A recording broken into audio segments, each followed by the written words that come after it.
नमस्कार दोस्तों। आज हम जिस विषय के ऊपर चर्चा करेंगे वो है हैंड एंड पावर टूल। अर्थात हम किसी भी वर्कशॉप में कार्य करते हैं तो हमें अलग अलग प्रकार के औजारों का प्रयोग करना पड़ता है। उसमें जैसे हैंड टूल या पावर टूल। तो हैंड टूल जिन औजारों का प्रयोग हम हाथ से करते हैं वो हैंड टूल में आते हैं, जैसे कि hammer, chisel, file, screw driver, spanner इत्यादि। इसके अलावा पावर टूल या शक्ति औजार वे औजार होते हैं जिनको चलाने के लिए इलेक्ट्रिकल एनर्जी का प्रयोग किया जाता है या कंप्रेसर एयर दबी हुई हवा का प्रयोग किया जाता है। तो वे औजार पावर टूल के नाम से जाने जाते हैं। किसी भी वर्कशॉप में अलग अलग प्रकार के जो टूल है वो प्रयोग किए जाते हैं, जैसे कि मार्किंग टूल का प्रयोग कब किया जाता है?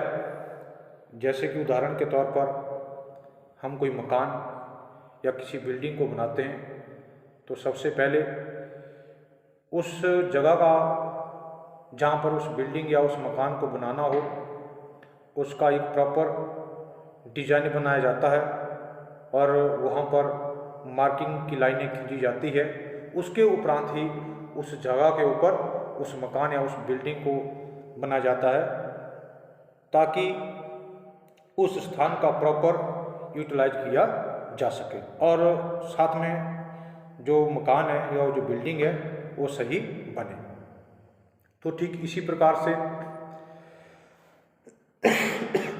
जब भी हम वर्कशॉप में किसी जॉब को बनाते हैं तो जॉब को सही और परिशुद्ध बनाने के लिए ब्लू प्रिंट के अनुसार की गई क्रिया मार्किंग कहलाती है।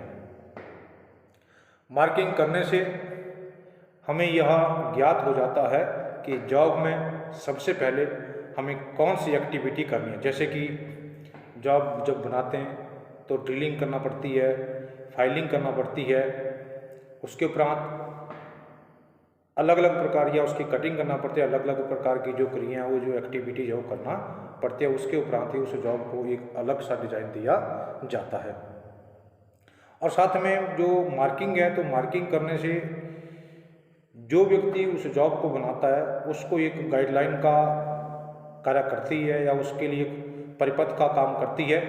और साथ में ऐसा करने से या मार्किंग करने से उस जॉब को व्यक्ति आसानी से बना सकता है। इसके बाद हम बात करेंगे कि पर्पस ऑफ मार्किंग करने के क्या उद्देश्य होते हैं। तो जैसे कि जब हम किसी जॉब को बनाने से पहले उसकी प्रॉपर मार्किंग करते हैं तो उससे क्या फ़ायदा होता है कि जॉब को बार बार देखने की या मापने की ज़रूरत नहीं रहती है। नेक्स्ट, मार्किंग करने से कारीगर को या व्यक्ति को यह ज्ञात हो जाता है कि उसने उस जॉब में फर्स्ट स्टेप में क्या काम करना है, सेकंड स्टेप में क्या काम करना है, एटसेट्रा।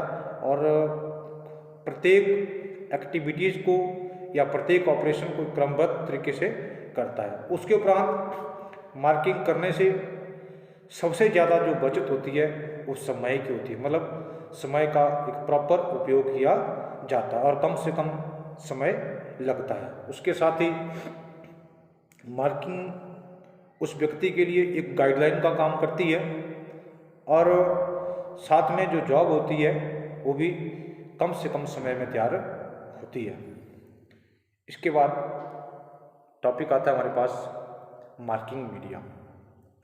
तो जैसे कि मैंने बात करी कि जब हम कोई जॉब बनाते हैं तो जॉब बनाने से पहले उस वर्क पीस के ऊपर लाइनिंग या जो मार्किंग है वो की जाती है।